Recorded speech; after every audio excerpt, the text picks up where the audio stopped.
ये कहानी है एक छोटी सी बच्ची की जिसको बहुत गुस्सा आता था, बात बात पे गुस्सा आता था। और जब उसको गुस्सा आता था तो वो ये नहीं देखती थी कि उसके सामने कौन है, और जो उसके मन में आता था वो सब बोल देती थी। कई कई बार तो वो कुछ चीजें उठाती और जमीन पे फेंकती और तोड़ देती। तो उसके माँ बाप बहुत परेशान हो गए, उनको समझ नहीं आ रहा था कि वो क्या करें। उन्होंने बहुत कोशिश करी उस बच्ची को समझाने की अलग अलग तरीके से, लेकिन वो बच्ची समझ ही नहीं रही थी। फिर एक दिन उसकी माँ ने उसकी ट्यूशन टीचर से बात करी, क्योंकि ट्यूशन टीचर ही एक ऐसी थी जिसकी कि वो बात सुनती थी। तो उसकी टीचर ने उसकी माँ की सारी बातों को सुना और उनको बोला कि आप चिंता मत करो, आने वाले कुछ दिनों के अंदर अंदर ही इस बच्ची का गुस्सा पूरी तरीके से खत्म हो जाएगा। उसकी माँ को समझ नहीं आया, लेकिन फिर भी उन्होंने कहा कि कोशिश करने में क्या जाता है। फिर उस दिन रोज की तरह जब वो टीचर आई और वो क्लास शुरू होने वाली थी, तो उसकी टीचर ने उस बच्ची से कहा कि आज हम पढ़ाई नहीं करेंगे, आज हम एक गेम खेलेंगे। तो बच्ची ये सुन करके बहुत खुश हो गई। फिर टीचर उस बच्ची के साथ में उस घर के पीछे एक दीवार के पास में जाकर के खड़ी हो गई, और उस टीचर ने उस बच्ची को कहा कि गेम ये है कि अब जब भी तुम्हें गुस्सा आए, तुम्हें कील लेनी है और यहां पर आकर के इस दीवार में गाड़ देनी है, थोड़ी सी, जितनी हो सके। फिर उस बच्ची ने टीचर से पूछा, लेकिन इससे क्या होगा? तो टीचर ने कहा कि जब ये गेम खत्म हो जाएगी तो तुम्हें एंड में एक प्राइज मिलेगा। फिर उस बच्ची ने बिल्कुल वैसा ही किया जैसा कि उस टीचर ने कहा था, यानी कि अब उसको जब भी गुस्सा आता तो वो जाती और जा करके एक कील उस दीवार में गाड़ देती। तो जैसा कि उस लड़की को बहुत गुस्सा आता था, तो पहले ही दिन वहां पर 10 से ज्यादा कीलें गड़ गई। लेकिन उन कीलों को गाड़ने के लिए उसको बार बार पीछे जाना पड़ता और जा करके उस कील को गाड़ना पड़ता। तो उसके दिमाग में आया कि जितनी मेहनत मैं लगाती हूं उस कील को गाड़ने में, उससे कम मेहनत में मैं अपने गुस्से को कंट्रोल कर सकती हूं। अगले दिन 8 कीलें गड़ी, उसके अगले दिन 6, फिर 4, फिर 3, फिर 2, फिर 1। फिर एक ऐसा भी दिन आया जब एक भी बार उसको गुस्सा नहीं आया और एक भी कील उस दीवार में नहीं गड़ी, और वो बच्ची बहुत खुश हो गई। खुशी खुशी वो अपनी टीचर के पास में गई और जाकर के उनको बताया कि देखो मैम, आज मैंने एक भी कील उस दीवार में नहीं गाड़ी है, क्योंकि मेरे को एक बार भी गुस्सा नहीं आया है।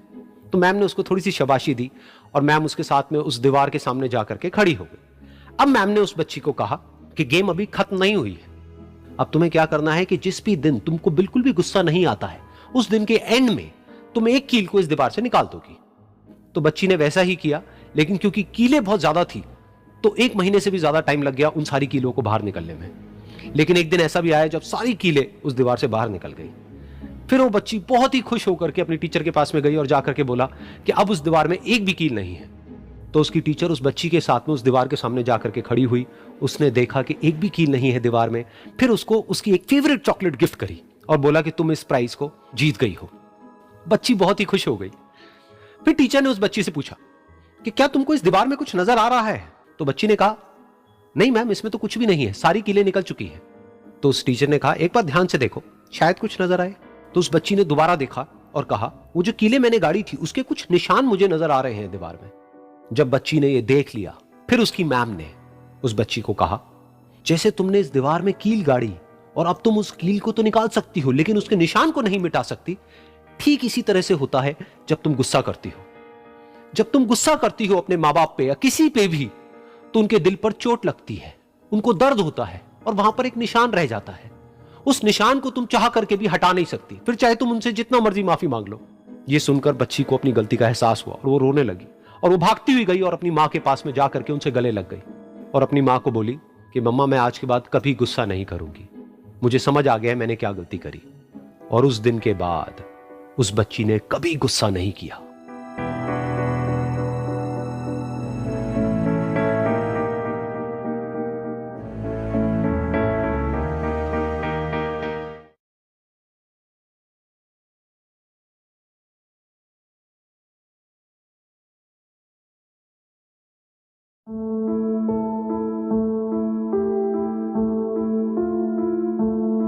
ये कहानी है 2 दोस्तों की जो कि एक छोटे से गांव में रहते थे। एक बार वो दोनों किसी काम से शहर गए और वापस अपने गांव लौट रहे थे।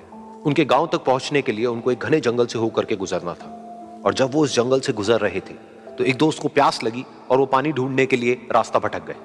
थोड़ी ही देर बाद शाम हो गई और रात होने ही वाली थी। तो उन दोनों की नजर एक गुफा पे पड़ी जो कि पेड़ों से घिरी हुई थी चारों तरफ से।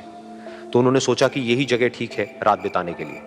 तो दोनों ने कुछ लकड़ियां इकट्ठी करी, उस गुफा के अंदर गए और आग जला करके वहां पे बैठ गए। रात का वक्त था, गुफा के अंदर आग जल रही थी, बाहर बिल्कुल अंधेरा था और कुछ जानवरों की आवाजें आ रही थी। तो उन दोनों में से जो एक दोस्त था वो अंदर ही अंदर डरने लगा, क्योंकि उसने भूत प्रेतों की बहुत कहानियां सुनी थी कि रात के वक्त जंगल में कुछ भयानक आत्माएं भटकती हैं और अगर उनको कोई ऐसा भटका हुआ आदमी मिल जाए तो उसको नहीं छोड़ती।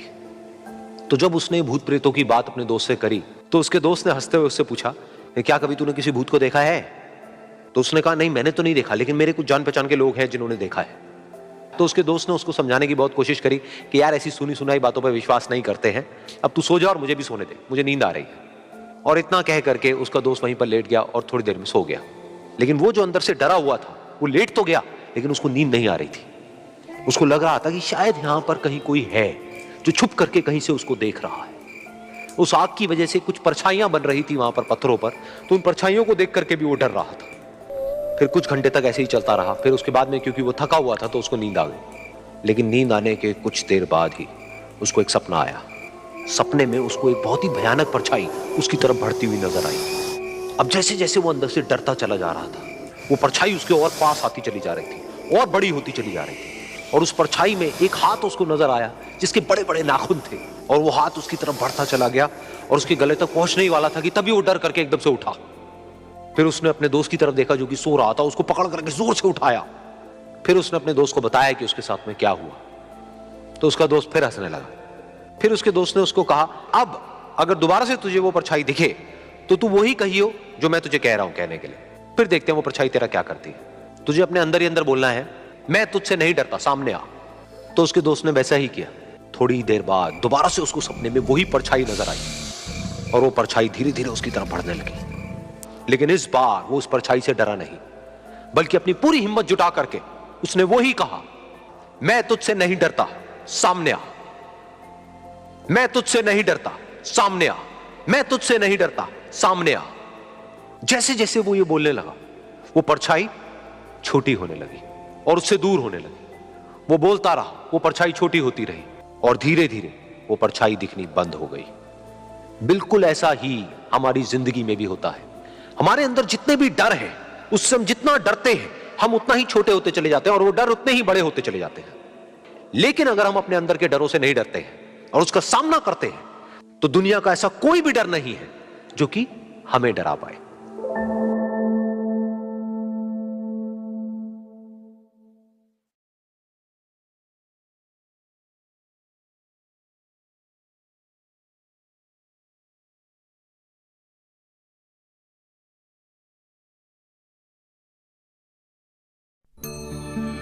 ये कहानी है दो बच्चों की जो एक गांव में रहते थे। उनमें से एक 6 साल का था और एक 10 साल का। दोनों बहुत अच्छे दोस्त थे, बिल्कुल शोले के जय और वीरू जैसे। दोनों हमेशा साथ साथ रहते, साथ साथ खेलते, साथ साथ खाते पीते, साथ साथ नहाते धोते। नहीं धोते नहीं, ये थोड़ा ज्यादा हो गया। तो एक दिन वो दोनों गांव से थोड़ा दूर निकल गए और खेलते खेलते उनमें से जो बड़ा बच्चा था 10 साल वाला, वो कुएं में गिर गया और जोर जोर से चीखने चिल्लाने लग गया क्योंकि उसको तैरना नहीं आता था। अब जो दूसरा बच्चा था छोटा सा 6 साल का, उसने अपने आसपास में देखा और उसको कोई नजर नहीं आया, उसको कोई नहीं दिखा जिसको कि वो बुला सके हेल्प के लिए। और फिर उसकी नजर पड़ी एक बाल्टी पे जिसपे एक रस्सी बंधी हुई थी। उसने एक सेकंड भी वेस्ट नहीं किया, उस बाल्टी को उठा करके कुएं में फेंक दिया और अपने दोस्त को बोला कि पकड़ ले इसको। उसके दोस्त ने पकड़ा और वो अपनी पूरी ताकत लगा करके पागलों की तरह उसको खींचने लगा। खींचता रहा, अपनी पूरी जान लगा दी उसने। छोटे से बच्चे ने, 6 साल के और 10 साल के बच्चे ने उस बाल्टी को पकड़ा हुआ था। खींचता रहा और तब तक नहीं रुका जब तक उसने अपने दोस्त को बचा नहीं लिया, जब तक वो बाहर नहीं आया। अब यहां तक तो ठीक था, यहां तक तो ये कहानी समझ आती है। लेकिन हुआ क्या कि जैसे ही ये दो बच्चे जब दोनों एक हो गए, जब बाहर आए और आकर के गले मिल रहे, रो रहे और खुश हो रहे, एक तरफ से उनको डर भी लग रहा था। डर था कि अब गांव जाएंगे तो बहुत पिटाई होगी जब उनको बताएंगे कि ऐसे हम कुएं में गिर गए और ये सब चीजें हुई। लेकिन मजे की बात, ऐसा कुछ भी नहीं हुआ। वो जब गांव गए और जा करके उन्होंने अपने घर वालों को बताया, बाकी गांव वालों को बताया, तो किसी ने विश्वास नहीं किया, पूरे गांव वालों ने। और वो अपनी जगह बिल्कुल ठीक थे क्योंकि उस बच्चे में इतनी ताकत भी नहीं थी कि वो एक बाल्टी पानी से भरी हुई वो उठा सके। तो इतने बड़े बच्चे को इतनी ऊपर खींचना तो बहुत दूर की बात है। लेकिन एक आदमी था उस गांव में, उसने विश्वास कर लिया। उनको सब रहीम चाचा कहते थे, उस गांव के सबसे समझदार बुजुर्गों में से एक। और सबको लगा कि यार ये कभी झूठ नहीं बोलते, अगर ये कह रहे हैं तो जरूर कोई ना कोई बात होगी, कोई ना कोई वजह होगी जिस वजह से ऐसा कह रहे हैं। और फिर सारे गांव वाले इकट्ठे होकर के उनके पास में गए और जाकर के बोले कि देखो जी, हमें तो कुछ समझ आ नहीं रहा, आप ही बता दो कि ऐसा कैसे हो सकता है। तो उनको हंसी आ गई। वो बोले कि यार इसमें मैं क्या बताऊं, वो बच्चा बता तो रहा है उसने कैसे किया। बाल्टी को उठा करके कुएं में फेंका, उसके दोस्त ने बाल्टी को पकड़ा, उसने रस्सी को खींचा और अपने दोस्त को बचा लिया। तो आपको पता तो है उसने कैसे किया, बच्चा बता तो रहा है, इसमें मैं क्या बताऊं। तो सारे गांव वाले उनकी शक्ल देख रहे। फिर कुछ देर बाद वो बोले कि सवाल ये नहीं है कि वो छोटा सा बच्चा ये कैसे कर पाया, सवाल ये है कि वो ये क्यों कर पाया, कि उसके अंदर इतनी ताकत कहां से आई। और बोले इसका सिर्फ एक जवाब है, सिर्फ एक, कि जिस वक्त उस बच्चे ने ये किया, उस टाइम पे उस जगह पर दूर दूर तक कोई नहीं था उस बच्चे को ये बताने वाला कि तू ये नहीं कर सकता।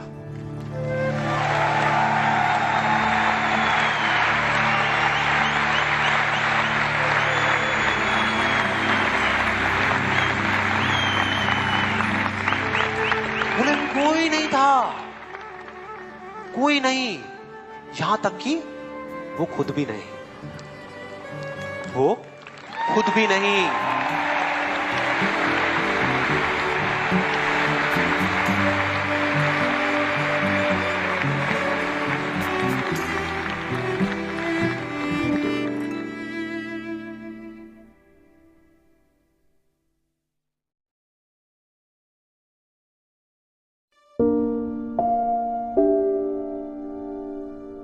एक बार की बात है, एक गुरु अपने सभी शिष्यों के साथ नदी किनारे नहाने के लिए गए। सुबह सुबह का वक्त था। गुरुजी नदी के किनारे पर जाकर के बैठ गए। अब गुरुजी को बैठा देख सभी शिष्यों को लगा कि उन्हें भी अपने गुरु के अनुसार कुछ देर के लिए बैठ जाना चाहिए।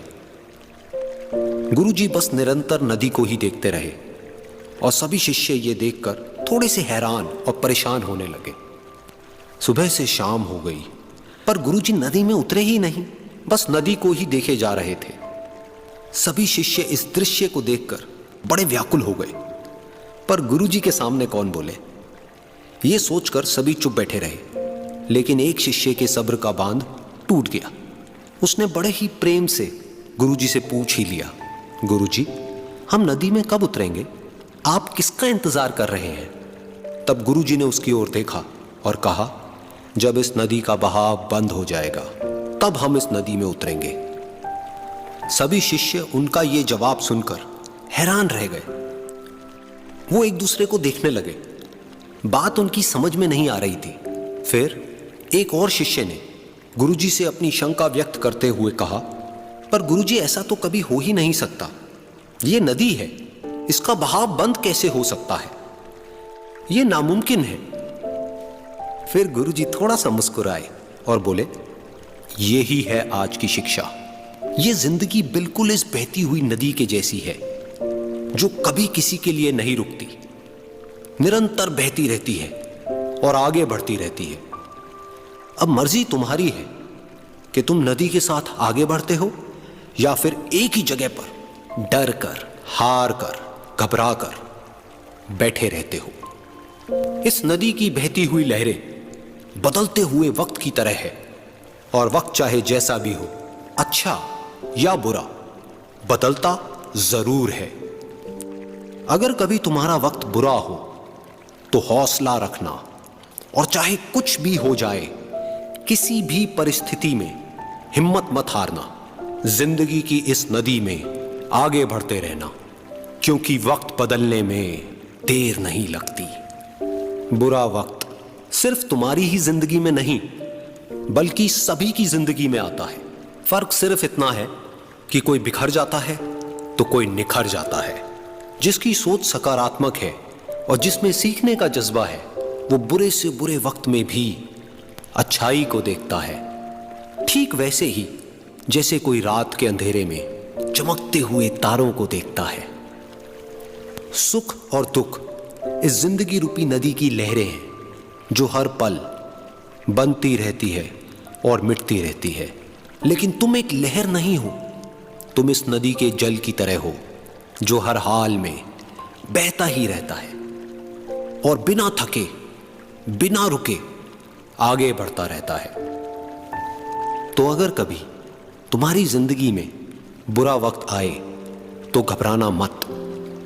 बस एक बात याद रखना कि ये हमेशा रहने वाला नहीं है,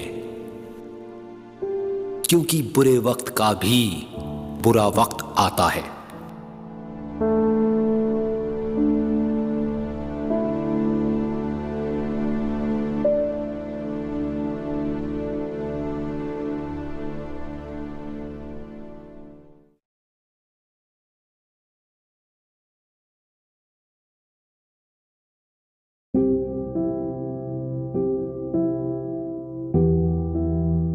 एक बार की बात है, एक छोटे से गांव में एक आदमी रहता था। उसके घर के पास में एक पहाड़ था जहां पर वो रोज सुबह जाता। उस पहाड़ पर थोड़ी देर के लिए वो बैठता, फिर वापस आ जाता। तो रोज की तरह वो सुबह सुबह जा रहा था। पीछे से उसका छोटा सा बेटा आया। उसने आकर के उसका हाथ पकड़ लिया और कहा कि आज मैं भी आपके साथ चलूंगा। उसने पहले तो उसको थोड़ा सा समझाया और मना किया। कहा कि जो रास्ता है वो बहुत ही छोटा है और चढ़ाई बहुत ज्यादा है, तो तुम मेरे साथ नहीं चल पाओगे। लेकिन फिर जब उस बेटे ने जिद करी तो पिता मान गया। तो दोनों पहाड़ पर चढ़ने लगे। पिता ने बेटे का हाथ कस के पकड़ा हुआ था। लेफ्ट साइड में पहाड़ थे, राइट साइड में खाई थी और रास्ता बहुत ही छोटा था। और वो पहाड़ की चोटी तक पहुंचने ही वाले थे, तभी रास्ते में एक बड़ा सा पत्थर आया।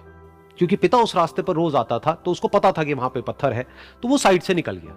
लेकिन जो बेटा था उसका ध्यान कहीं और था, तो उसका घुटना जा करके उस बड़े से पत्थर पर टकरा गया। तो फिर उस बच्चे के मुंह से एक चीख निकली और जैसे ही वो चीखा, उसकी आवाज उन पहाड़ों में गूंजने लगी। इससे पहले उस बच्चे ने कभी भी अपनी आवाज की गूंज नहीं सुनी थी, तो उसे समझ नहीं आया कि क्या हो रहा है। वो अंदर से थोड़ा सा घबरा गया। उसे लगा कि शायद कहीं कोई है जो छुप करके उसको देख रहा है और उसका मजाक उड़ा रहा है। फिर उस बच्चे ने बोला, कौन हो तुम? कौन हो तुम? तो जब उस बच्चे ने इस गूंज को सुना, उसे गुस्सा आ गया। उसे लगा कि कौन है ये जो मेरा मजाक उड़ाए चले जा रहा है। फिर उसने गुस्से से कहा, मैं तुम्हें छोड़ूंगा नहीं।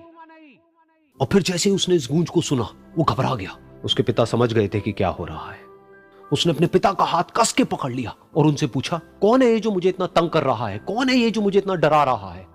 तो उसके पिता थोड़ा सा मुस्कुराए और उन्होंने खाई की तरफ देखा और जोर से बोला, मैं तुमसे बहुत प्यार करता हूं। ये सुनकर वो बच्चा हैरान हो गया। उसे समझ नहीं आया कि हो क्या रहा है, कि वही इंसान जो उसका मजाक उड़ा रहा है और उसको तंग कर रहा है, वो उसके पिता को बोल रहा है कि मैं तुमसे बहुत प्यार करता हूं। तो उसके पिता ने अपने बेटे को देखा और वो समझ गए कि उसके मन में क्या चल रहा है। और फिर दोबारा उन्होंने बोला, तुम बहुत अच्छे हो। और ये सुनकर उनका बेटा भी थोड़ा सा मुस्कुराया और पूछा अपने पिता से कि ये क्या हो रहा है। और फिर उसके पिता ने अपने बेटे को समझाया, ये जो आवाज तुम सुन रहे हो ना, ये किसी और की नहीं है, ये तुम्हारी ही आवाज है जो कि पहाड़ों में गूंज रही है और तुम्हें अपनी ही आवाज सुनाई दे रही है। जैसा तुम बोलते हो ठीक वैसा ही तुम्हें सुनाई देता है। अगर तुम गुस्से से कुछ कहोगे तो पलट करके जो आवाज आएगी उसमें भी गुस्सा होगा, लेकिन अगर तुम कुछ अच्छा कहोगे तो वो आवाज भी अच्छी होगी। बिल्कुल इसी तरह से हमारी जिंदगी में भी होता है। जैसा तुम अपने मन में इस जिंदगी के बारे में सोचते हो, ये जिंदगी तुम्हारे लिए बिल्कुल वैसी ही हो जाती है। अगर तुम मन ही मन अपने आप को ये बोलते रहोगे कि मेरी जिंदगी तो बहुत ही बुरी है, तो तुम्हारी जिंदगी सच में बुरी हो जाएगी। और अगर तुम अपनी जिंदगी से प्यार करोगे तो तुम्हारी जिंदगी भी तुमसे प्यार करेगी। ये बात उस बच्चे के दिमाग में घर कर गई और फिर वो दोनों उस पहाड़ की चोटी पर गए।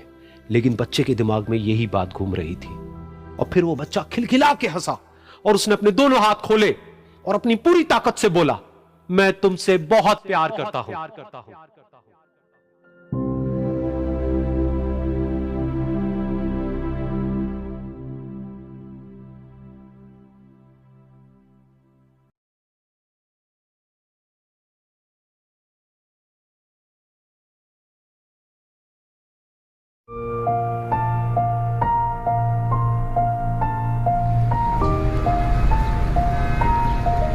एक बार एक छोटी सी बच्ची हाथ में मिट्टी की गुल्लक लेकर के भागती हुई एक दवाइयों की दुकान पर गई। वो काफी देर तक वहां पर खड़ी रही, लेकिन दुकानदार का ध्यान उसकी तरफ नहीं गया क्योंकि और भी बहुत सारे लोग खड़े हुए थे।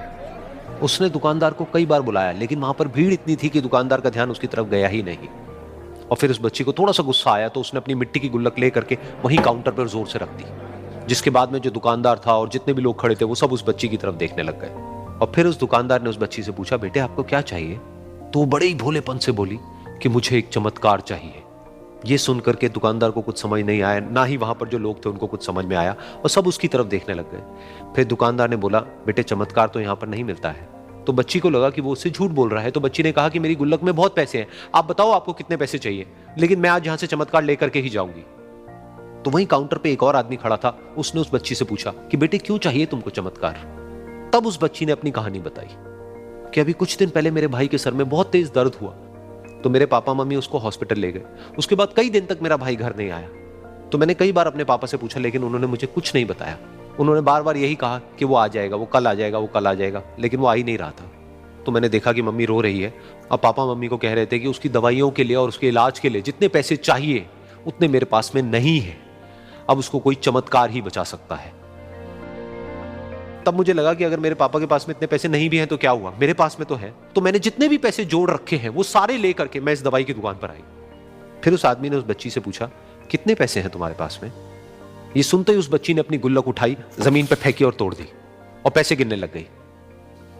बाकी सब लोग खड़े होकर के उसको देख रहे थे। थोड़ी देर बाद उसने सारे पैसे अपने हाथ में इकट्ठे किए और बोली, मेरे पास में पूरे 19 रुपए हैं। वो जो आदमी वहां पर खड़ा था वो थोड़ा सा मुस्कुराया और बोला कि अरे तुम्हारे पास में तो पूरे पैसे हैं, इतने का ही तो आता है चमत्कार। ये सुनकर के वो बच्ची बहुत खुश हो गई और बोली कि चलो मैं आपको अपने पापा से मिलवाती हूं। बाद में पता लगा कि वो आदमी कोई आम आदमी नहीं था, बल्कि एक बहुत बड़ा न्यूरोसर्जन था, और उसने सिर्फ 19 रुपए में उसके भाई की सर्जरी करी और कुछ ही दिन बाद वो ठीक होकर के घर वापस आ गया। फिर कुछ दिन बाद वो बच्ची, उसका भाई, उसके पापा, उसकी मम्मी चारों एक साथ बैठे हुए थे और बात कर रहे थे। तो उसकी मम्मी ने उसके पापा से पूछा कि अब तो बता दो ये चमत्कार आपने किया कैसे? तो उन्होंने अपनी बेटी की तरफ देखा और बोले, ये चमत्कार मैंने नहीं, इसने किया है।